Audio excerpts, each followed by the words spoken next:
মুগ্ধের মা অন্য যতগুলা শিশু থেকে শুরু করে শিক্ষার্থী থেকে শুরু করে মরে গেলেই বেদনা বুঝবে। আমার 6টা সন্তান যে ওখানে দিদির অনশনে আছে তাদের তাকে বুঝবে।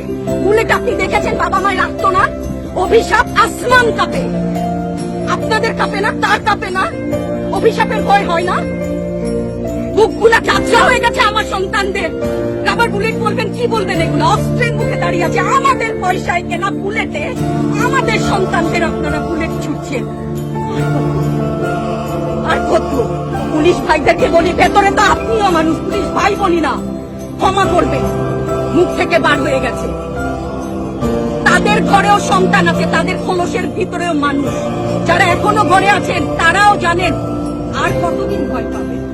ভয়েই থাকে। একটা মারবেন 10টা আসবো, 10টা মারবেন লক্ষ আসবো। সারা দেশের মানুষ, মা বাপ সব একসাথে দাঁড়াবো। ওদের সন্তানকে মানুষ করার জন্য আমাদের কাছে, শিক্ষকদের কাছে পাঠিয়েছিল। কি জবাব দিব? আমার তো কোনো মুখ নাই, আমি শিক্ষক, আমার ভাষা নাই। তাদের কাছে হাত জোর করে মাপ চাই। নিরাপত্তা দিতে পারি নাই, নিরাপত্তা দিতে পারি নাই। মনে হয় রাস্তায় শহীদ হয়ে গেলে যদি এই লজ্জা আমার কিছুটা কাটে। ওদেরকে বলবার আমার কিছু নাই।